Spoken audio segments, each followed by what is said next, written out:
Hello, and welcome to the Libri Labra Book Club. My name is Desiree, and I'm joined by my husband, John, aka BookTube Hubby, and also by Book Club VIP member, Tom. And today we're here talking about Kindred by Octavia E. Butler. But before we kind of jump into that and into spoiler territory, I just want to say if you ever want to join us on camera to discuss different books, you can do that by becoming a Patreon at patreon.com/LibriLabra. And there's a few other perks like behind the scenes footage, being in a chat where we talk about some of the media that we're consuming, and also being in a rotation where you help us select the books that we're going to be talking about. But before we jump into spoiler territory, we'll talk a little bit about initial thoughts. And also, Tom, this was your pick. So Yes. tell us a little bit about your pick. I had read Butler's Parable of the Sower and Parable of the Talents, and I understand that this was her most popular book, Kindred. So that's one of the reasons I wanted to read it. Also, in between then, I also read a biography of Butler, and I just thought it was interesting how she arrived at some of her ideas, and and the reason why she wrote the book, which we'll get into when we get into spoiler territories. I do want to share that John and I read the book, the audiobook, and I'm sure for you that was better. I like to listen and read along, and unfortunately did not have the text to do that. So I feel like my understanding of everything is just very surface level, but I can also see how this is a classic in the sense that it should be like read more than once, and I'm sure there's a lot to dissect in this story. So I feel like I'm just going to be coming into this with a lot more questions than like sharing anything. But what were your initial thoughts? I didn't have any. I went in blind. Okay. All I knew was the title. Okay. It's funny because I even halfway through, I called her and was like, "Did you know this was time travel?" So I mean, that's like the one thing I did know. Right, I didn't. I mean, I think you guys even touched on that previously, but it didn't register with me. So when I proposed the idea, I did mention that. Yeah, that's what I mean. In the following book, share a trope. Right. Yeah. Didn't register. I'm trying to think of like what my thoughts were. I mean, I also kind of didn't really know anything about the story itself. I knew that I did want to read her other work, The Parable of the Sower and Parable of the Talents. I haven't had a chance to do that, but I would very much like to. And I think I do want to get a copy of this book so that I can reread it. But there's also like a graphic novelization of it, and it was adapted into an FX show. What was? This was. Really?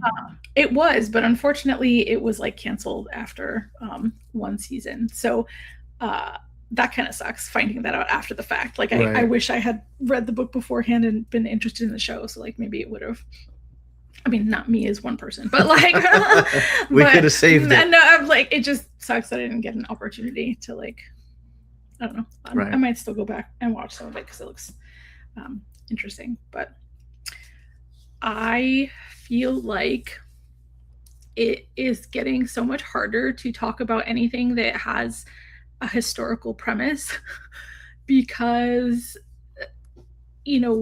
my perception of the story maybe like 10, 20, 30 years ago would obviously be so different than my perception of the story and the meta-ness of it, and how like so much has not changed in our current time is just, it just makes things like so much harder to talk about. I don't know. So those are kind of my thoughts, Tom. Okay. So I guess my question is, what do you think? I enjoyed it, and I thought it was actually, again, not having read any of her work, I thought it was easier to read than I had been expecting. Maybe just because I always think that I'm gonna feel stupid after finishing a classic. Mhm. So like I felt like I could, process most of the story, but again, my understanding just feels kind of surface level in regards to um, some of the things that happened in the story itself, because I'm always looking for the bigger complete message, and I'm Right. not sure I see what that is in its entirety right now. Okay. John? My thoughts on that would be is just the difference between. I mean, even though 76 really isn't that far off, there is a difference between now and then. That was 50 years ago. But Sorry. I'm sorry, I just did that to you. Wait, what? 76 was not 20 or 30 years Oh ago. my It was 50 years God. ago. Literally. Okay. I was like, oh, that was 30 years ago. No. So, but I think what we're dealing with is the difference between then and 1819 is when she went back, is how far she went back to. Yes, 1819. So and that she had to deal with the differences because she married a white man in Mhm. 76 and then had to deal with the differences of going back and dealing with how different society was back then. But Yeah, I but I agree with think what you said about it. Is it seems like that wasn't much of a like there wasn't enough emotional turmoil behind that to deal with the difference. Like if we were to go back that far and deal with the changes back then, it's vastly different than what we have right now, or what they had in 76.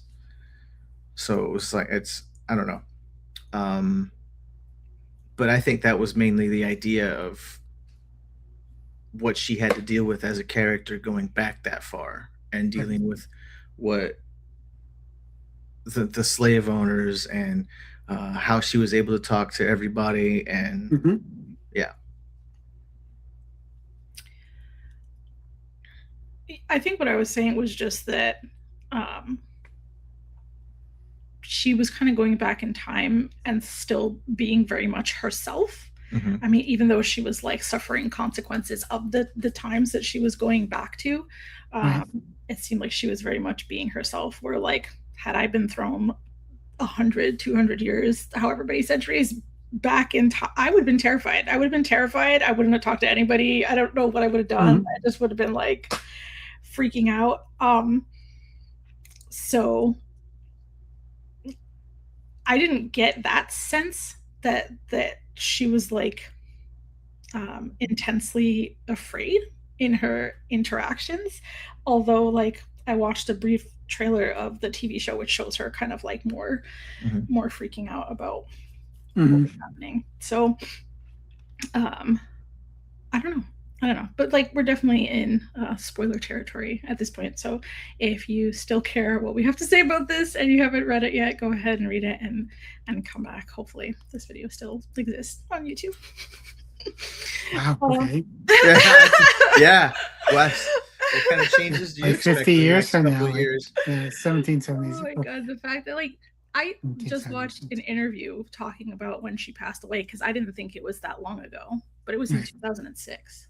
Yes. And like, Wow. yeah, so That's 20 I have years. that's what I'm saying. I have no concept of time. Like it's bad. Um But so go go ahead. No, go ahead. I was going to say to your point about her going back in time and witnessing all the things that happened in the 1800s, and then I think one of her points was when they when Kevin and Dana decided to get married, and it's like, oh yeah, do you have any relatives who would object? It's like, oh no, my sister's cool. It's like, yeah, you might want to talk to her first, Right. and sure as shit. Yeah. Yeah. So I like, and then knowing that the story itself kind of starts and takes place in 1976. yes.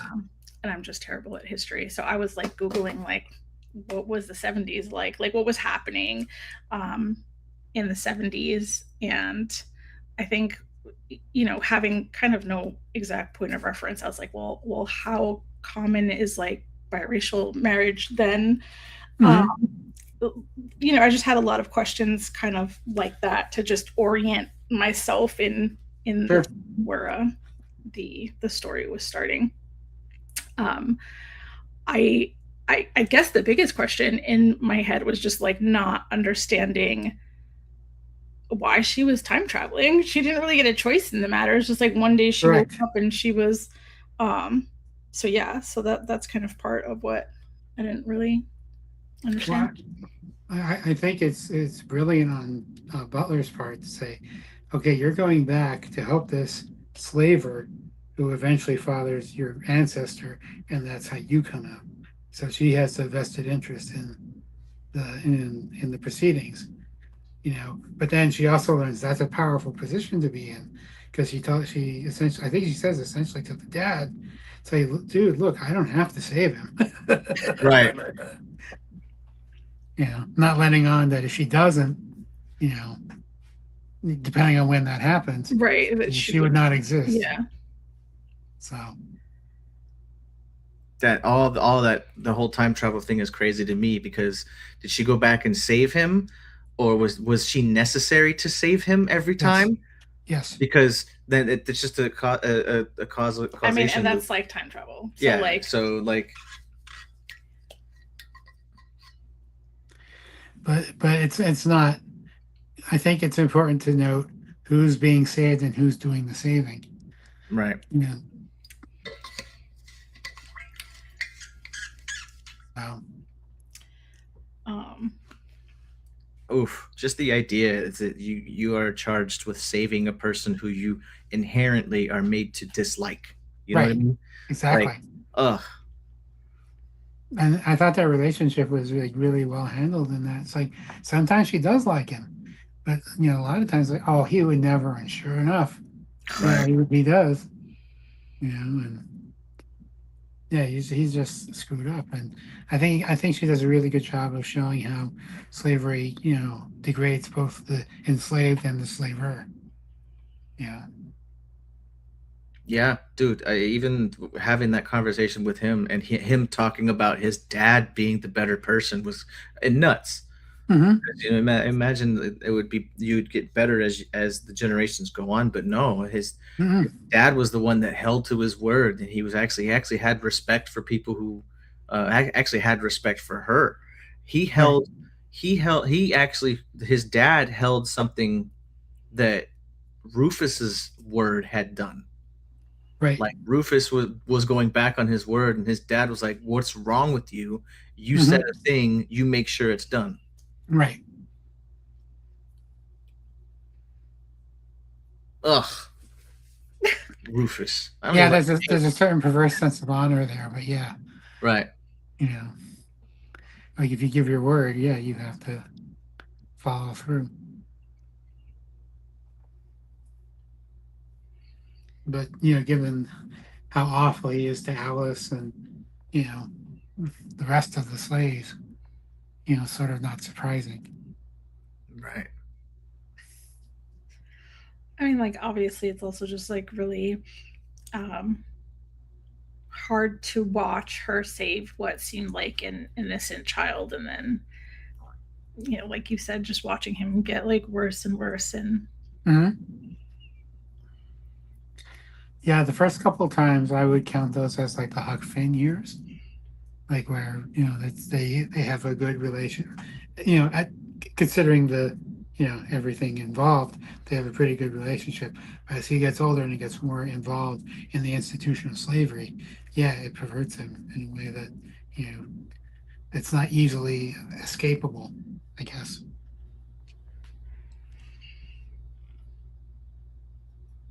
I mean, and then you also see her, like, even with him doing all the bad stuff that he was doing, like trying to forgive him. And um like, I mean, there's a bunch of instances where she could have killed him for what he was Hmm. doing and how he was behaving, and she Hmm. like obviously struggled with that. Right. Like, it wasn't, even when it came down to it, it was still like really really difficult. um But I think in her case, it's even in action. He's like, "Oh, look, you're dying. Sorry," and Right. just walk away. There was a few instances where she could have just not, Yeah, but felt compelled. right. Well, I mean, I don't know. I like, is that not just the sign of a good person? Like, I could hate someone and I wouldn't want them to die. You know what I'm saying? Like, I wouldn't Yep. wish death on them. Like, I would, if Mhm. I could absolutely hate someone, and like, if they were in trouble and Right. I could help, I probably would. Mhm. Like, um, which I know not everyone agrees with, but And not even use it against them. Right. What you could have. Right. But plus also like with the mother being carted off, I guess, to Baltimore or whatever. It's like that was unspecified. You know, I'm not sure what part she played in the film in the story, but other than to be like the doting mother on Rufus when he was young. But past that, Hmm. I'm not The sure. entire house hated her. Right. Because she was the way she was. And even Rufus is like, "Mom, get off me," but Oh yeah, even he had to be mean to her in order to get her to yeah. stop. Yeah. But he also noticed that, oh yeah, she'll be fine. And she was. That's the weird part.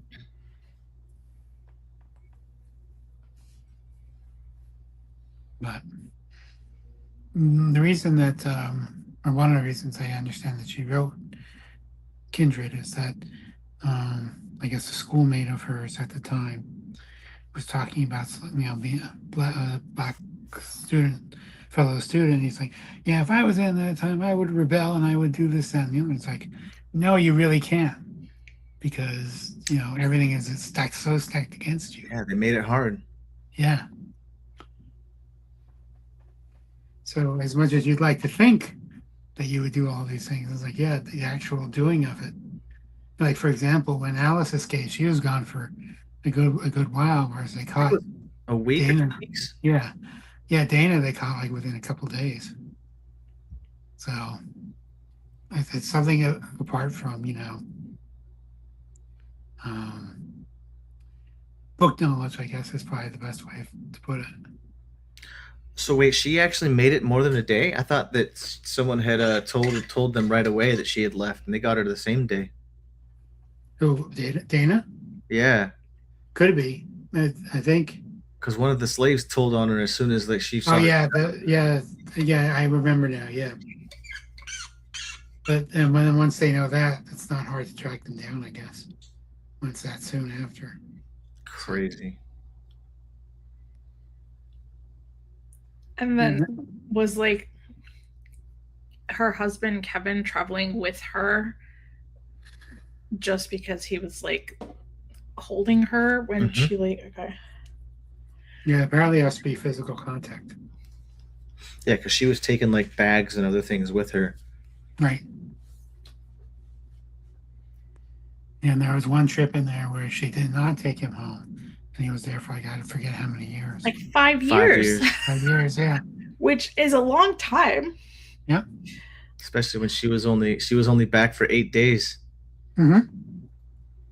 Yep, that's relativity for you, I guess. I don't know. I don't remember like what he did during that time. But I think he went north, didn't he? Yeah. He went to, was it Pittsburgh, and then he from Pittsburgh to Maine. Yeah. I don't know what he did there, but well, I That's think what they he told her. specified.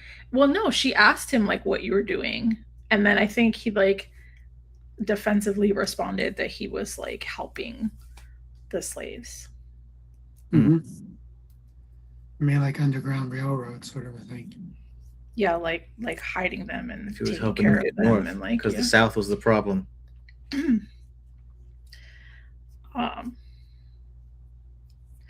But like just the fact that he got left there for 5 years, that's Yep.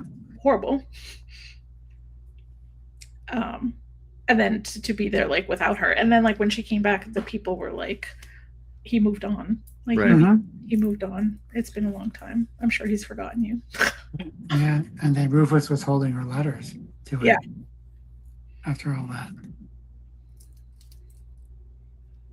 So, yeah, you never can tell. Go ahead. Just that's crappy. That's crappy that she was constantly coming back to help him, and here he was just like because he didn't want her to Right. He was leave. being selfish. Yeah, Right. and then, like, and also every time she came back, he wanted her to do a different job. It's like, oh, Alice is gone. You should take care of my kids now. Like, oh, you should take care of my mom, or like it was always like something that he wanted her to be doing. And also, too, Alice, because he, had his way with Alice, and then, once Alice is out of the picture, it's like, oh, and he's like, oh, Dana, you look like Alice. And I was like, oh no, it's starting again. So I think that's why she had to do what she did. Yeah, he was saying like right before that they were almost like the same person. Yeah. I said, if that's not a red flag, I don't know what is. But incidentally, when she was describing Dana's like temp work and her writing at night, that's exactly what Octavia Butler did.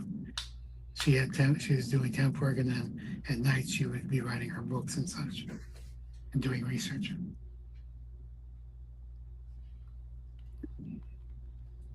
So you were saying that the story was basically like an exploration if someone from now went back that time, like how they would navigate that. And also to show the weird relationship that white America has to black America. I think that's what my interpretation.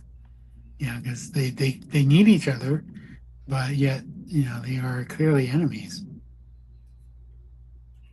Each has something that the other that they want from the other person, and they'll do what they have to together. Because Dana was, oh, I want Hagar to be born.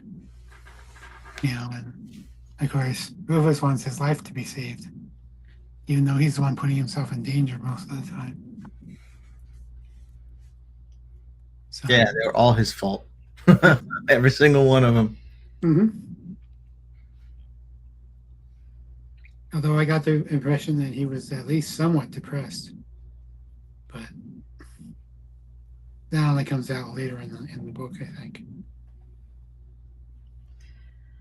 I know that at some point she said something about not caring whether he lived or died, and him recognizing that and then being like, I have nothing to lose at this point. If that's how you feel about me. And I was just like,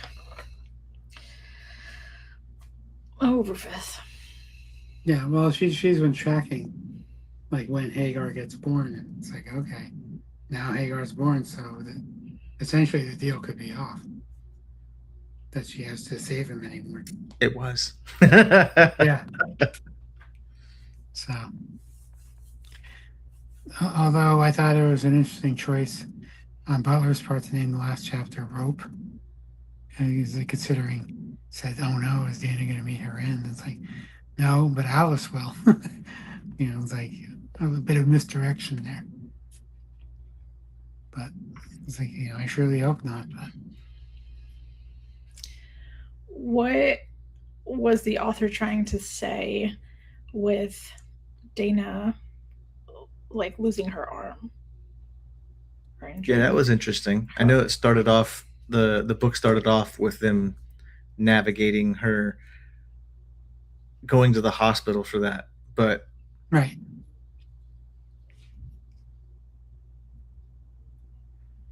I think it's because her going back was contingent on the agreement that she would help to save Rufus, whereas the last time she did the opposite. Oh, so she had to pay for that. Yeah, it's power demands sacrifice. So she had to pay for it. That's an interesting way to look at it. Otherwise, I think it's too random.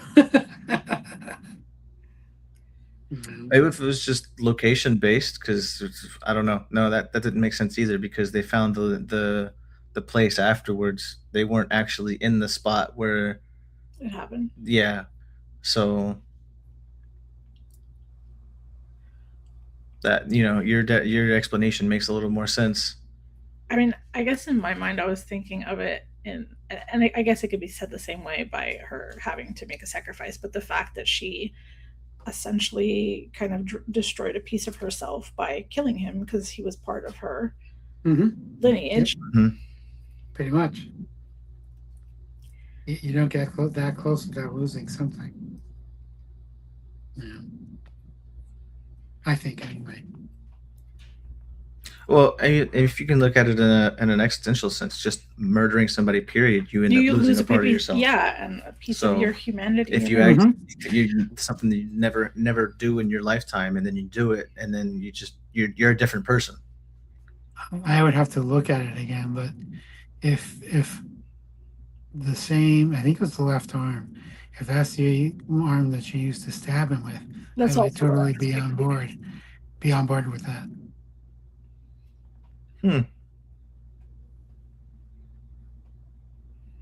Like, you violated the agreement, now pay the price.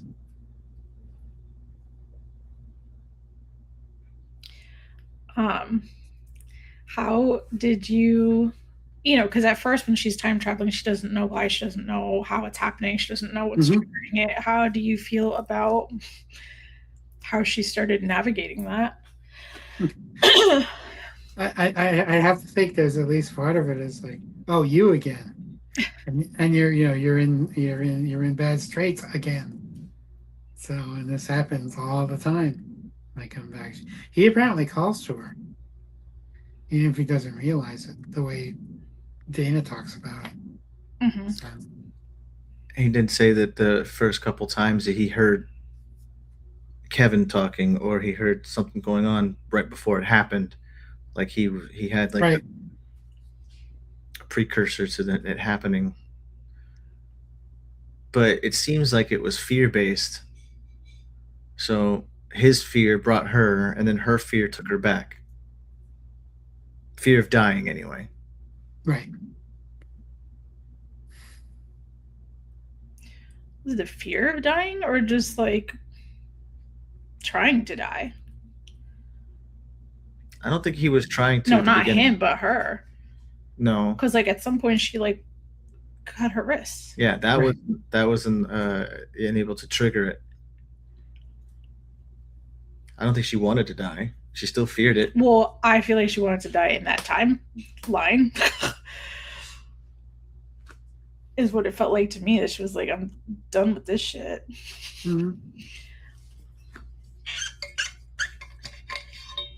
Like, in a way, I think of Quantum Leap. It's like, okay, I did the thing I was supposed to do. Why am I not disappeared yet? Right. Sort of a thing.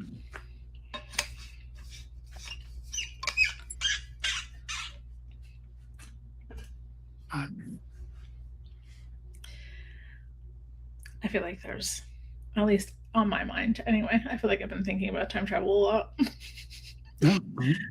And I don't know. This timeline just feels too crazy to me. It doesn't feel. Somebody broke it. Yeah, it feels like the chaos accelerated in a way that's like so nonsensical that somebody has to be messing with time. Somebody's breaking things somewhere, or trying to go back over and over again and fixing it and just making it worse. Is what it feels like.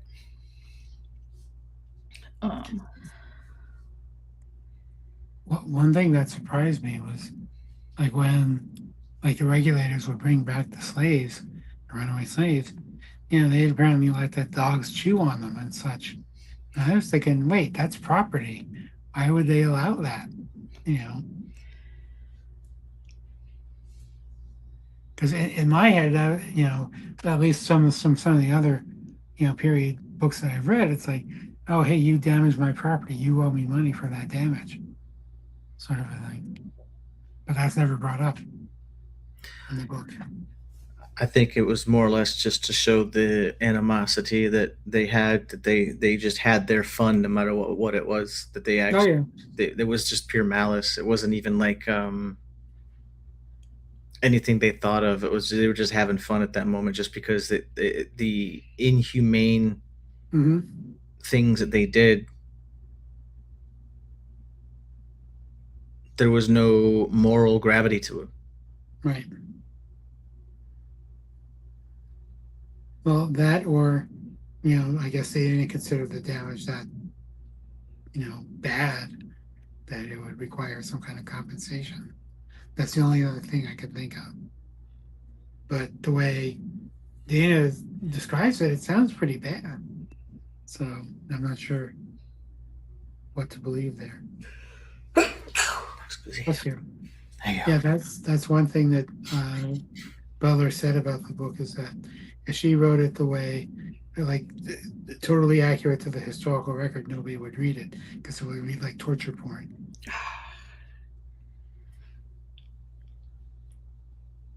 So it's a little dumbed down. Not dumbed down, but you know what I mean. Yeah. Yeah, I know what I mean. Um, they weren't nice. no, the Nope. like lack of empathy is, It's ugh. yeah. Like, especially when you think of all of like, okay. I've said before that, like, if we were still living in a time where I had to kill and skin animals to eat them, chances are I'm not going to do that. Right. I'm just not going to do that. I don't see myself doing that. I mean, who knows? Survival mode changes people, but I don't see myself doing that. So the fact that a lot of these people were face to face with all of the people they were hurting, like, physically, and just doing it repeatedly, like, that level of lack of empathy is hard to process.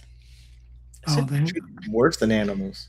they're subhuman, so that's I what mean, you look get. at how Rufus treated Dana, and like, he's like, he cared about her. He wanted her to stay. He didn't want her to leave. I don't think, I didn't get the sense that he only saw her as a piece of property.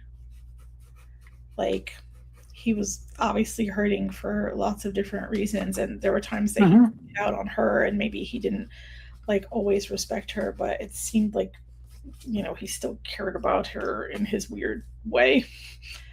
Oh, I agree, but And he still did these awful things.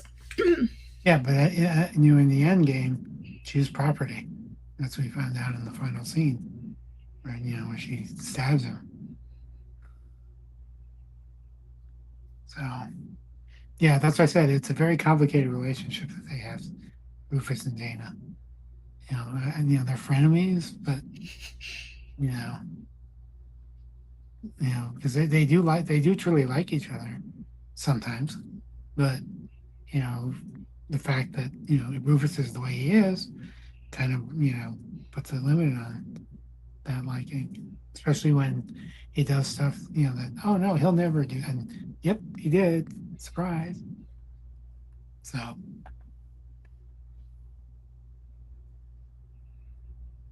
plus I also thought it was interesting that he wouldn't beat Dana, but he would have other people do it on his behalf, like the overseers, which was weird.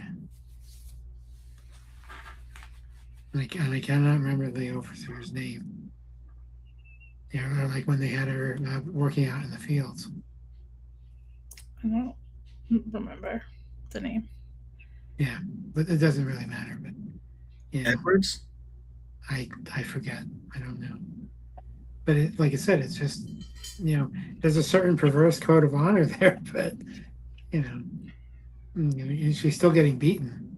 So even if it's not you doing it, it's being done at your behest. I'm not sure that's better.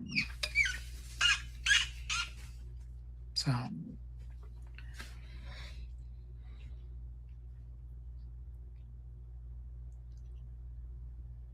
Yeah, that's right. Did you have any questions? I mean, the arm thing was one of them. Um,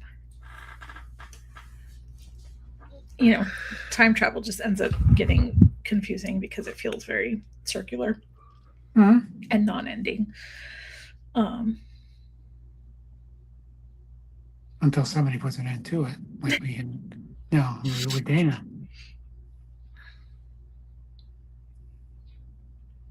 You know, I mean, I was interested to see how she would handle the time travel thing, because it would get samey after a while if she just she just went back but she varied it up with, oh, here Kevin's here, for one, and now Kevin's still in that world, but he's not with Dana, sort of thing.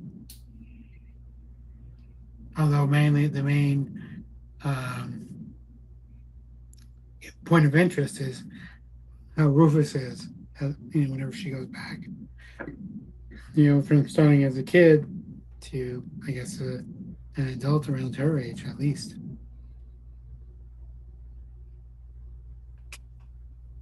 And seeing how the institution of slavery is, imprinted on him over the course of those years. And she has nothing to do with him. Yeah. It's like, oh, you see a friend like after 5 or 6 years. Oh, hey, and it's like, and then you realize what all has gone into their making in those 5 years. They could be a totally different person. Like Kevin's sister. She apparently married the mega dentist, and now all of a sudden she's no, you can't do that. So. That's funny.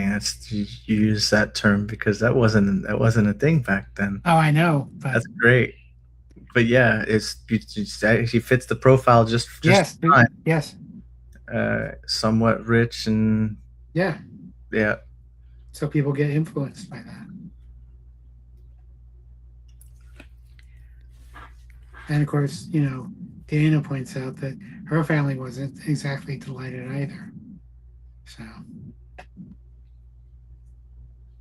it was her uncle and aunt that disapproved of it. So he took it as a personal affront because he wasn't like him. Right.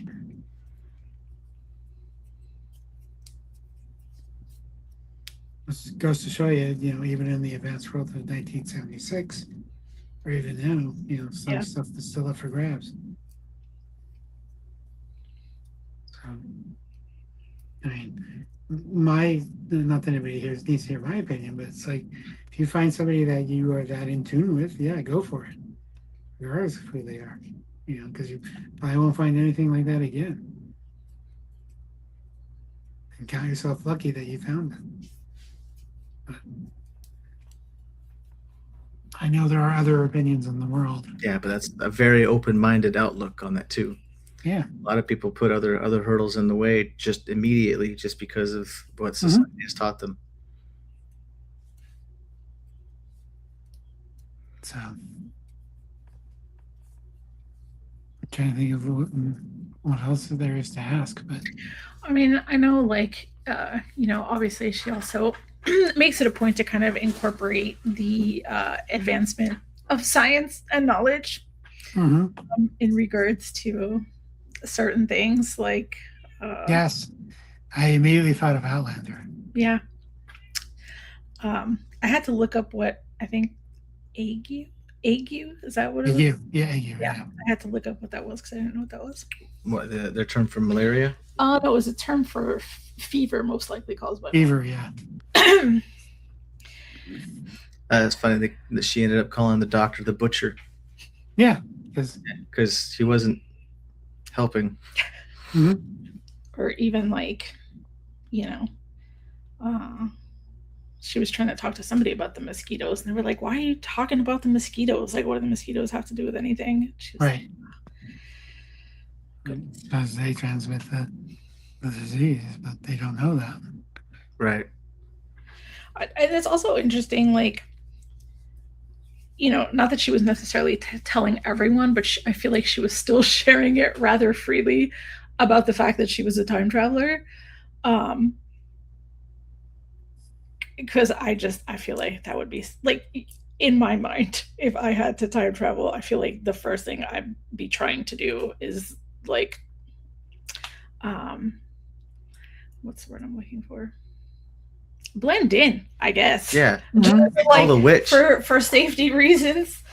Because I don't think, did she ever end up like changing her clothes?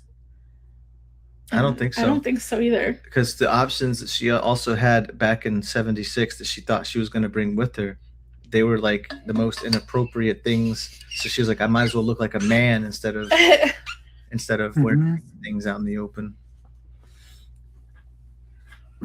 But they even know that difference, you know, like.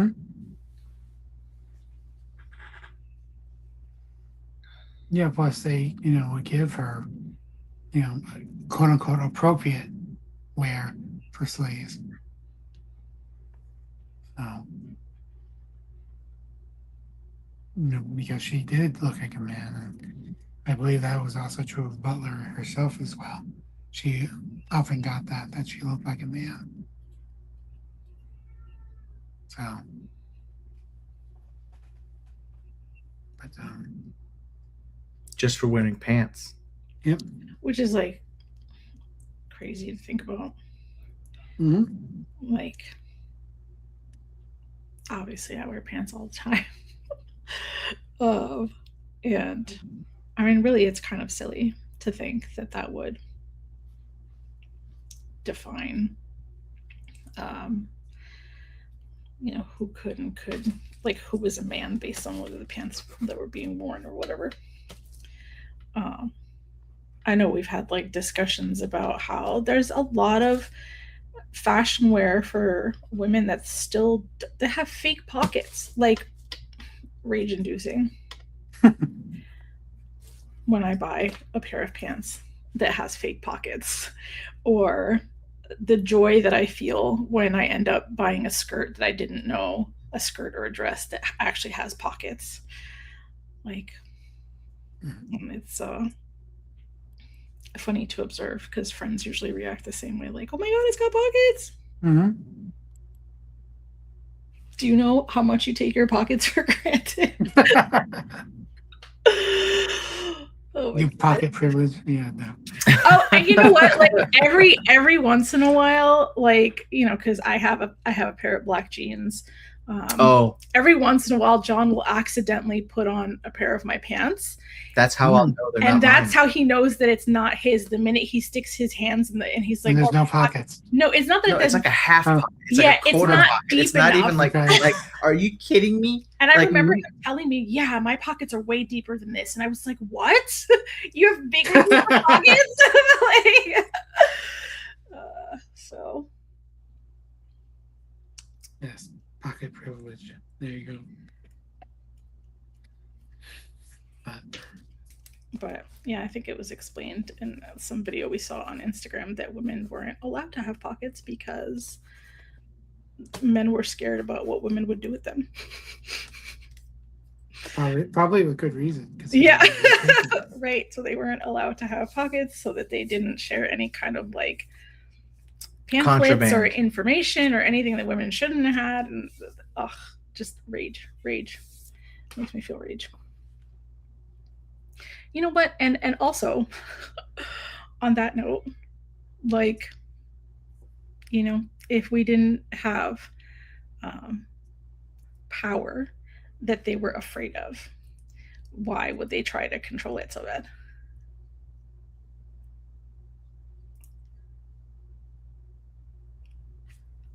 That describes so much of the patriarchy, though. Well, yes.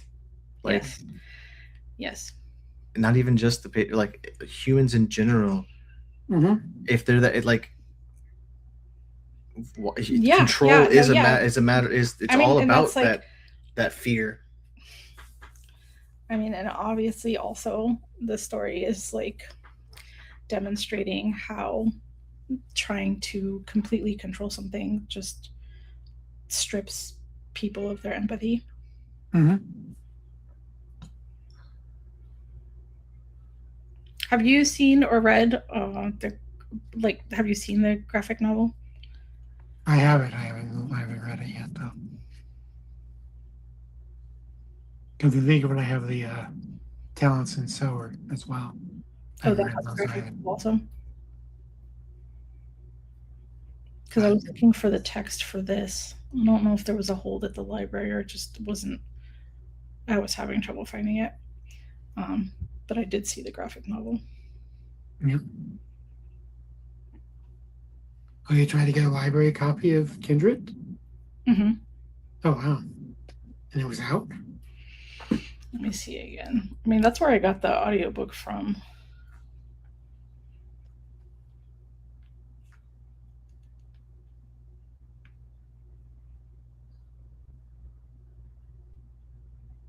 Oh, it's available now. That's funny. Yeah, I think it was on hold. But it seems to be available now.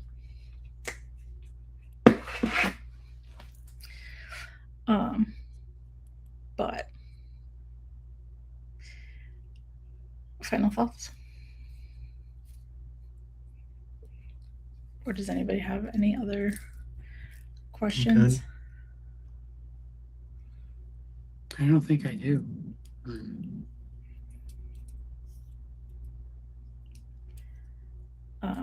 I definitely want to get a physical copy.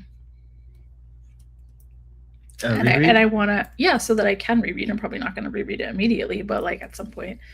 And, you know, the things that I keep hearing so much about Parable of the Sower and Parable of the Talents was just how kind of prophetic it was. I want to read it just for the use of the word parable. Mm-hmm. I did see like a piece of an interview where she was talking about when she wrote it, which was in the 90s. And she was basically like, if we don't start changing course now, this is where we're going to end up. So the fact that here we are is just. I don't think this is giving too much away, but I think that the parable book should be taught alongside The Handmaid's Tale. Not to compare them because I have not read the Parable books, but I remember Margaret Atwood saying like, I've never put anything in my books that hasn't already happened. Right. So, yep. You know, I'm sure that's Butler's parables is like that too. So. Yeah. Right. So. But I'm always surprised on Reddit. It's like, oh yeah, you know, Handmaid's Tale. Like, well, if you're going to read that, you should read the other two too. Because you know, in terms of predictive power, they're pretty good. And so, but yeah, this I believe, like I said, is her most famous book, followed by the Parables, and then I think then the Patternist series after that.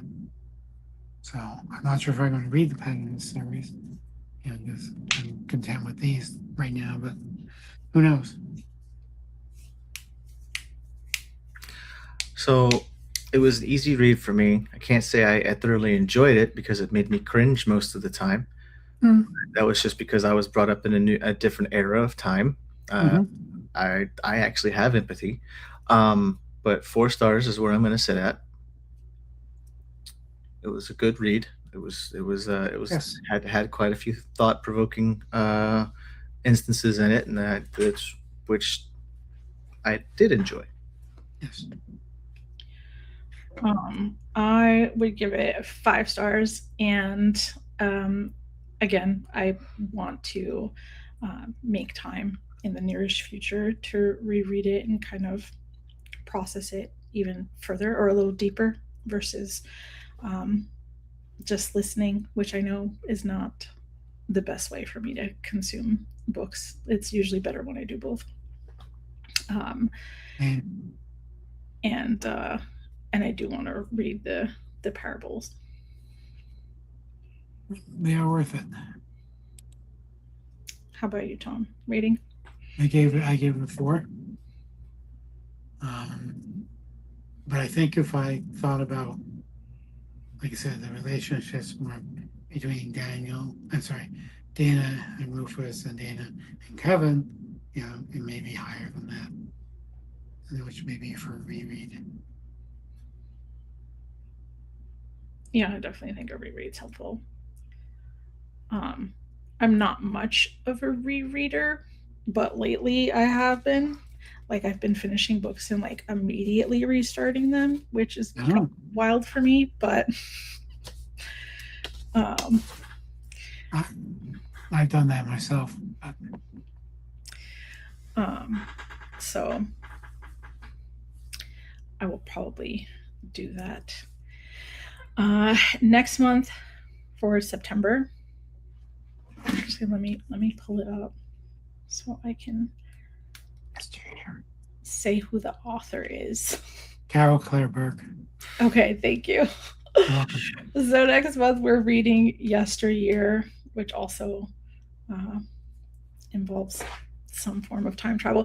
I keep seeing commentary, and obviously it's a very polarizing book where some people were like, wow, this was amazing, and then other people are like, I absolutely hated this. This was upsetting. Yeah, I think I understand why, but that's for next month.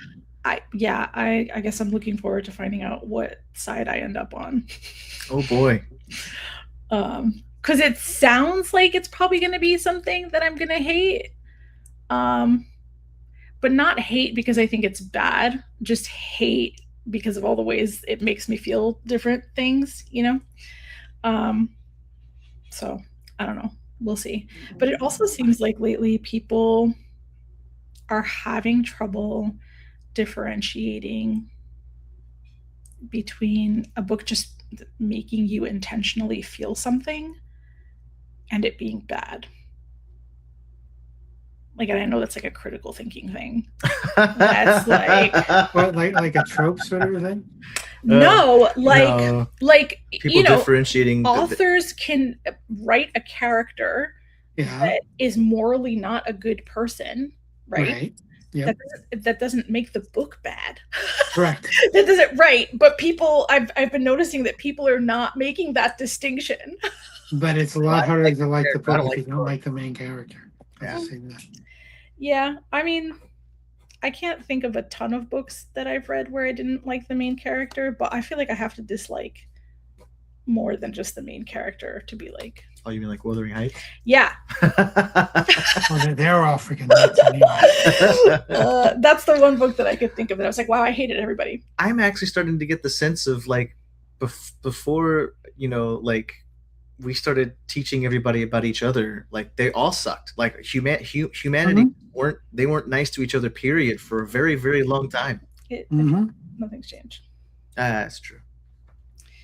It's horrifying. Would you like to hear was it Storygraph's AI? Who's it for? Yesteryear? Yes. Yeah, I guess. Because it doesn't go into the specifics. Yeah. That's why I'm thinking. A reader who enjoys psychological thrillers that satirize modern digital facades and dismantle traditional gender expectations. Interesting. Now, I've seen, Reddit. I was like, yeah, the writing was absolute shit. And I was like, no, I don't think it was. I think that may be your politics coming out. A point and play. Right, yeah. No. All right. Well, if you've joined us and you've caught any of this and you're still hanging around, thank you. And again, next month we'll be reading Yesteryear. So if that was on your reader and you wanted to read that, go ahead and read that. And we'll be back next month to talk about it.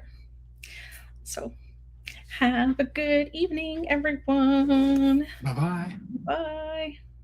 Oh, actually, you know what? I'm also going to put this in the description. You're like, what?